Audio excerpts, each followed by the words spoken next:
Welcome to the post-game show presented by Gate City Bank. I'm Logan Campbell next to Jeff Kolpak, Eric Peterson, Mike McFeely, where NDSU just beat Maine 44-7 in what was kind of a weird first half of the game. But before we get there, I want to talk about how this game began, where the Fargo police officers were acknowledged and were able to toss out the coin toss, if I can get my words correct. What did you guys think about that? Yeah, it was pretty emotional, pretty cool thing that NDSU did to have the police officers hear the Zach Robinson and his colleagues who frankly saved Fargo from a catastrophe even worse than it was when Jake Wallin, the police officer, was killed in July. But to have them at this game and have them introduced before the game to this crowd of about 15,000 people brought certainly some emotion to the Fargodome, and a standing ovation for more than a minute. I counted a couple of different times, and then to have the coin toss, which the police officers won, by the way. They're high-fiving, The flip happened, and Maine called. I think they called heads, and it came up tails, and NDSU ended up winning the toss because of that. But I think it was a nice gesture and just a nice moment for the city of Fargo and the fans, just in some way to thank those police officers for their sacrifices. The parents and some family members of Officer Wallin were here as well. I don't think they were announced before the game, but they were on the field. And to see head coach Matt Entz and the entire Bison team greet and thank and shake the hands of the officers prior to the game was, I think, a pretty special moment in the Fargodome for this Bison football program. I was out in the tailgate lot in the pregame. I think Andrew Dotis was out there. Yeah. And the people in the tailgate lot were thanking him. I believe Tyler Haas actually flipped the coin, so everyone played on that from. It was not only the police department but the first responders. So just, I guess, like Mike said, a nice gesture for NDSU to honor everyone involved. And as head coach Matt Entz said, that in the tunnel here to our right before the game, that when the team was in there and the officers and their families were there waiting kind of to come on the field, Coach Entz said that every player got the chance to shake hands and say thank you to the officers and their families for their sacrifice. And by the way, Matt Entz also mentioned that assistant coach, offensive coordinator Tyler Roll, his mother passed away this week, and I know that Tyler doesn't want to make a big thing out of it, but it sort of showed, Matt Entz said to the team, because they're all a bunch of young guys. I mean, we're all 18, 19, 20 years old at the time. We thought that we were all indestructible and that everything was about having fun and doing football and everything else.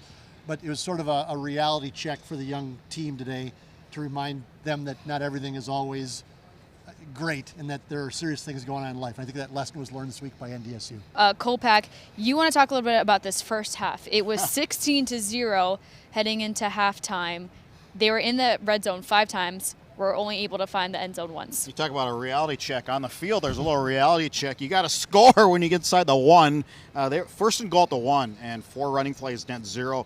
That was probably the epitome, I think, of the first half frustration. They have so many points on the board, and the defense set him up so well. I mean, after the fumble recovery, which Marcus Shepard should have scored on, but he stumbled, and the Bison are right on the door, field goal. It felt like it should have been like 40-0 at halftime. Yeah. I mean, the defense just dominated Maine. Maine was doing nothing. They turned it over twice in the first half, and NDSU just couldn't score. Yeah, Wisniewski interception, right on the doorstep, field goal. That's a victory for the Logan Kopp in the first half. Yeah, and that was a victory for the Maine defense, really holding those plays to field goals. There were plays for NDSU to make. Cam Miller threw a beautiful deep ball to Braylon Henderson. Could have been a 79-yard touchdown. It was dropped. Tamarick Williams had a touchdown run called back. So there were moments where it looked like NDSU was going to have big plays in the first half, but they just couldn't execute, and that turned into the 16-0 score we saw at halftime. I asked Matt Entz after the game on what the mood was at halftime for the offense, and he said irritated.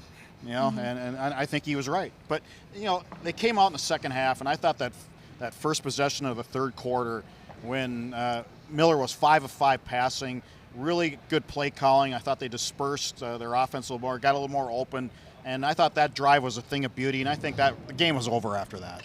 Well, the quarterbacks are the top 2 rushers this week.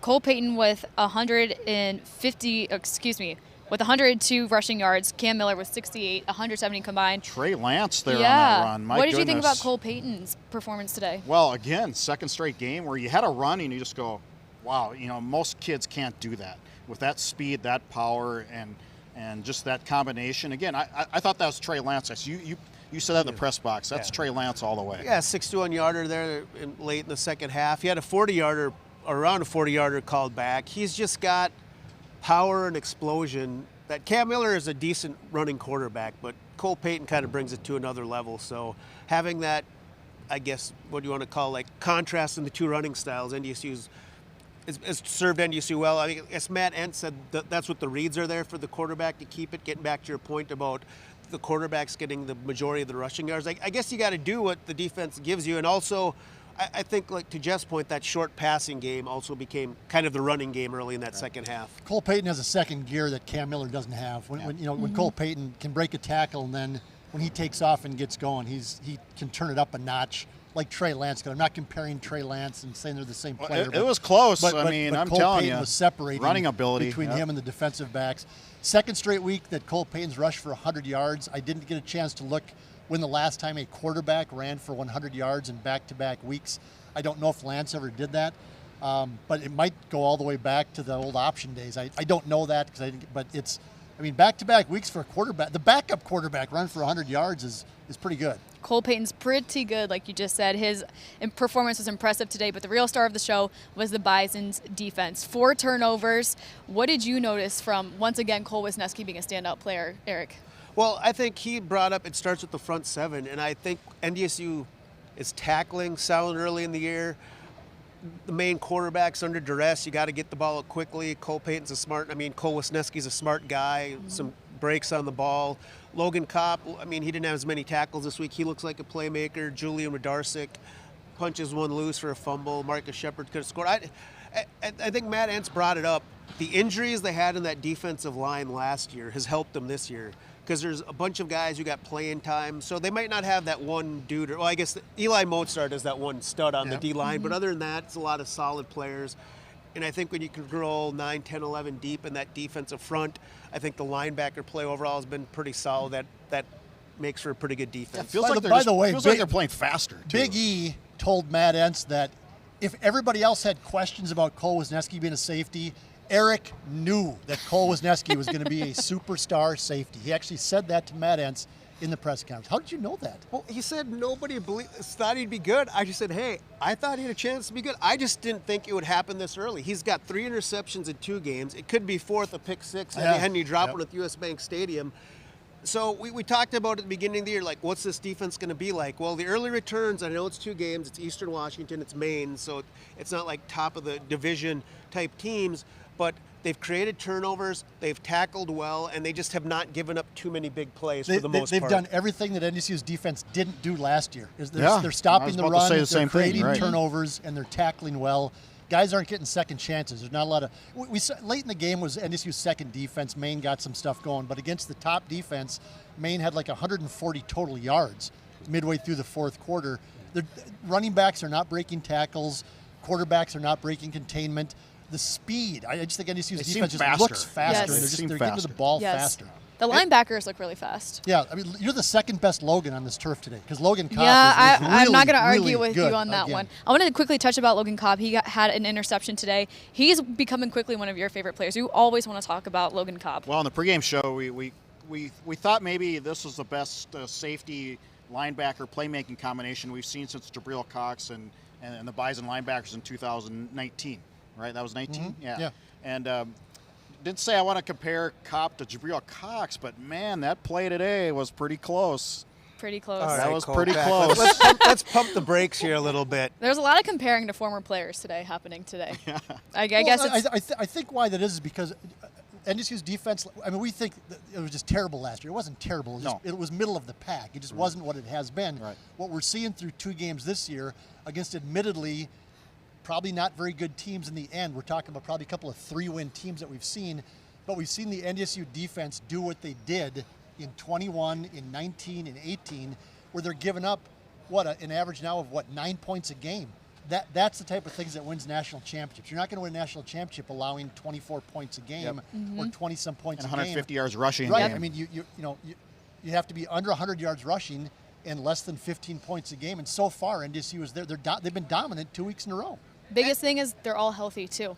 Healthy defense. Well, there you just did it. Yep. Well, I You will never talk about a no-hitter. You never Okay, talk I about will say injuries. though. but I will point out, Logan, Hunter Zenzen and Enoch Sibumama got hurt before the Yeah, season but that's started, before the so- season. You Oh, know, they had all those injuries. don't I mean, count? they count, but we didn't know what they could do because we haven't seen them before. Okay. Valid Okay. point. Bison Valid defense point. is better Got up front. me. The defensive line is markedly better so Yep. far than it was a year ago for NDSU. And I think part of that starts with Eli Mostart. He's healthy. He's a disruptor. You have to worry about him getting, pressure up the middle in the pass game. He's good in the run game. And I think when you have a disruptive force in the middle, I think it helps some of the defensive ends on the outside. He was wearing out Maine's offensive line all night long. He was absolutely beating his guy on every snap. Definitely a key player to have back. The Bison run away with a 44-7 win over Maine. They are now 2-0. Heading into next week, Central Arkansas will be coming to town. That game starts at 2:30. You can watch They're that good. on WDAY. Should be a Bears good are one. good. Should be a good one. Thanks so much for watching the post-game show presented by Gate City Bank. I'm Logan Campbell, Jeff Kolpak, Eric Peterson, Mike McFeely. We'll see you all back here next week.